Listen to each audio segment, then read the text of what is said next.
એજ. તો એજ આપણે લઈએ different disease in different age group, જેમ કે હાઇપરટેન્શન, મોસ્ટ કોમનલી ડીએમ, પછી કાર્ડિયો કોરોનરી આર્ટરી ડિઝીઝ, આ બધું હાઈ એજમાં સસેપ્ટેબલ હોય તો એના માટે જનરલી એજ લઈએ. Now for sex, male female change કરવા માટે, પ્લસ આપણે એ ખબર પડે કે આપણે મેન્સ્ટ્રુઅલ હિસ્ટ્રી કે પછી મેન્સ હિસ્ટ્રી લેવી કે નહીં. હેલ્થ હિસ્ટ્રી જનરલ આ પૂછવાનું ના હોય, આ જનરલી જોઈને કરી લેવાનું હોય. અને મોસ્ટ કોમનલી રિલીજન. હવે રિલીજનમાં એવું છે કે જનરલી રિલીજનથી આપને સમ અમાઉન્ટ ઓફ ડિઝીઝ શોર્ટલિસ્ટ થાય. જેમ કે અ, અમુક કોમ્યુનિટીમાં સિકલ સેલ એનિમિયા બહુ કોમન છે, વસાવા કોમ્યુનિટીમાં. પછી મુસ્લિમ્સમાં શું હોય, દે હેવ સર્કમસિઝન, એ રીતના.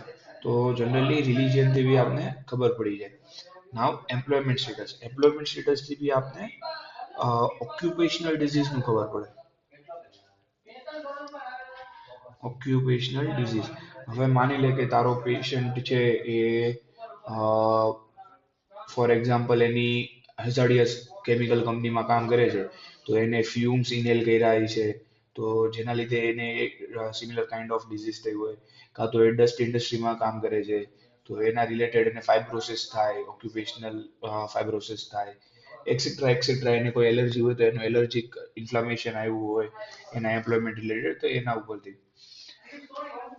મરાઇટલ status not of much concern, but generally લખીએ it's married or unmarried. Now education. What is importance of education? Education એના માટે કે તમારે મોડ ઓફ કોમ્યુનિકેશન ઇઝી થાય કે નહીં. હવે તમે એમ કહો કે તમારે પાસ્ટ હિસ્ટ્રીમાં શું હતું, તો એક એજ્યુકેટેડ મેન હશે તો એ સમજી શકશે. હવે તમારું સાવ અનએજ્યુકેટેડ મેન છે, તો એને તમારે સાવ લેમેન લેંગ્વેજમાં સમજાવવું પડે. તમે એક એજ્યુકેટેડ માણસને કહી શકો કે તમને વોમિટિંગ થાય છે કે નહીં. હવે તમારે કોઈ અનએજ્યુકેટેડ માણસ આવ્યો તો તમારે આખે આખું આગળની હિસ્ટ્રી ટેકીની કોમ્યુનિકેશન બદલવી પડે. તમે એને શું પૂછો, ઉલટી થાય છે કે નહીં.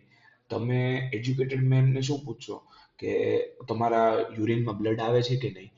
તો તમે એની સામે અનએજ્યુકેટેડને શું પૂછશો, તમારા પેશાબમાં લોહી આવે છે કે નહીં. એ રીતના તમારે મોડ ઓફ કોમ્યુનિકેશન જનરલી એને એને ફેલિસિટેટ કરવા માટે એજ્યુકેશન પૂછે. સેકન્ડ થિંગ, એને મેડિસિન દેવા વખતે હવે એજ્યુકેટેડ મેન હોય તો આપણે એને કહી દઈએ કે આ કોઈ બી લિવાફેટ્રોન છે કે લિવોસિડ છે કે પછી પેરાસિટામોલ છે, રાત્રે જેમાં પછી લઈ લેવાની. તો એ શું એજ્યુકેટેડ મેનને શું હોય કે વાંચીને કરી શકે. બટ જે અનએજ્યુકેટેડ હોય એને આપણે પેકેટ સાથે બતાવવાનું, આ પેકેટ છે, આ તમારે જેમાં પછી લેવાનું, આ બીજું પેકેટ છે, આને તમારે આ લેવાનું. તો that is importance of education in history taking. સમજાણું? For dosage, identification of drugs, એટલે અનએજ્યુકેટેડ હોય એ વાંચી તો નથી શકવાનો. ફોર યોર બેટર કમ્યુનિકેશન, એના બધા માટે એજ્યુકેશન ઇઝ વેરી નેસેસરી. હવે address generally for government use હોય. હવે માની લ્યો કે એક પર્ટિક્યુલર એરિયામાંથી ડેન્ગ્યુના કેસ બહુ વધારે આવવા માંડ્યા. Like about 50-100 people are just complaining about dengue, અને એના હિસ્ટ્રીથી ખબર પડી એ સેમ એરિયા બિલોંગ કરતા હતા. તો શું થયું, આગળ we can provide this info to government કે ત્યાં મસ્કીટો વધી ગયા છે. તો જેના લીધે એ શું કરશે, એ એરિયાને સેનિટાઈઝ કરશે.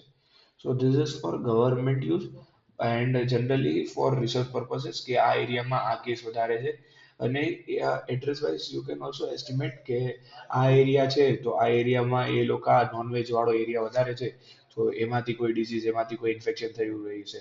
મતલબ આ એરિયા છે તો એ ગામડાનો એરિયા છે, તો એના લાઇકવાઇઝ એ લોકોને એવું બધું થયેલું હોય છે. Now for socio economic status.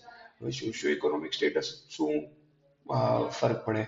Like હવે માની લે કે you are rich, so you will go for hygiene, proper sanitisation, proper water, food, એ તમારું જનરલી અનટોક્સિકેટેડ હોય. અગર if you are rich, if you are well to do family, middle class family. હવે એની સામે જેમ જેમ કે કોઈ લોઅર લોઅર ઓલું આવ્યું, લોઅર લાઈન માણસ કોઈ આવ્યું, તો એનું શું છે, એને વોટર પ્રોબ્લેમ્સ છે, food problems છે. So you can identify if he is coming and chief complaint of diarrhea and stomach ache and fever with headache, continuous headache. તો તમને ખબર પડી જાય કે વોટરથી તમારે ટાઇફોઇડ થયો છે. બટ એની સામે અગર સેમ સિમિલર કમ્પ્લેન્ટ્સ તમને એમ કે છે કે મેં રીચ છું અને પ્લસ મારું હાઇજીન, ફૂડ, વોટર એ બધું ઘરનું જ છે ને ફૂલ્લી પ્રોટેક્ટેડ છે. સો you will go four other diagnosis rather then this. આ તમારા મનમાં રહેશે કે ટાઇફોઇડ થઈ શકવું હોય, બટ અગર એનું લોઅર લાઈન માણસ છે, લોઅર સોશિયો ઇકોનોમિક સ્ટેટસ, તો you will firstly your prior diagnosis will be typhoid એમ. So it is important. Now date of admission. Date of admission તમારે પૂછવાનું કે કઈ ડેટ ઉપર એડમિટ થયા છે. Date of admission to the hospital. Second thing, તમારે પૂછવાનું કે ઓપીડીમાં બતાવવા આવેલા કે પછી ઇમરજન્સીમાં. એ બહુ વધારે ઇમ્પોર્ટન્સ આપે કે એ ઓપીડીમાં આવેલા કે ઇમરજન્સીમાં આવે. If they are coming to OPD, then their symptoms are bearable.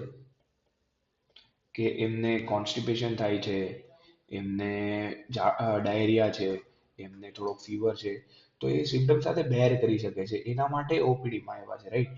કે આગલે દિવસે બતાવી લેશું, આગલે દિવસે હોસ્પિટલે જશું. કેમ? કેમ કે એના સિમ્ટમ્સ આર બેરેબલ. અગર ઇમરજન્સીમાં આવ્યા છે, then their symptoms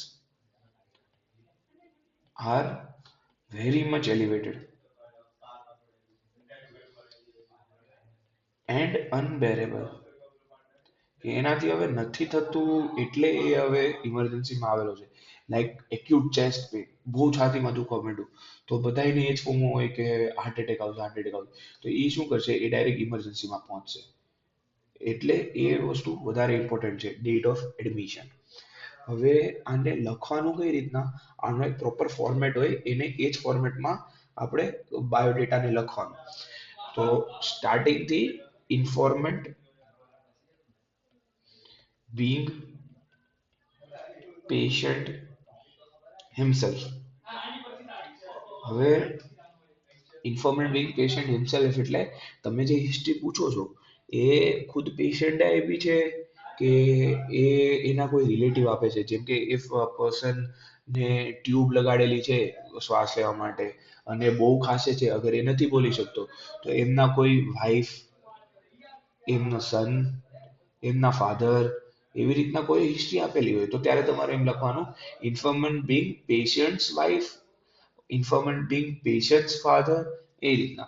અગર આપણે હાઇપોથેટિકલી માનીએ કે ઇન્ફોર્મન્ટ બિંગ પેશન્ટ હિમસેલ્ફ એટલે પેશન્ટે ખુદ હિસ્ટ્રી આપેલી છે, તો હિસ્ટ્રીની ફર્સ્ટ લાઈન આ આવશે. પછી આપણે એક પેરેગ્રાફ લખવાનો છે, I am presenting history of dash years. કેટલા વર્ષનો છે? For hypothetically 42 years old. Gender કે અહીંયા લખવાનું મેલ કાં તો ફિમેલ. પછી અહીંયા લખવાનું મરાઇટલ સ્ટેટસ, લાઈક મેરિડ, મેલ. હવે 42 years ઓલ્ડ, હિન્દુ, તો તમે અહીંયા લખી શકો religion, for example Hindu, named, એનું આખું નામ,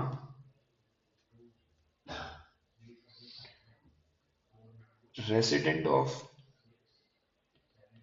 એનું એડ્રેસ, એજ્યુકેટેડ ટેલ, એનું education, and working at occupation. પછી he she is belonging to lower socio-economic, higher socio-economic. For example, એનું socio-economic status. પછી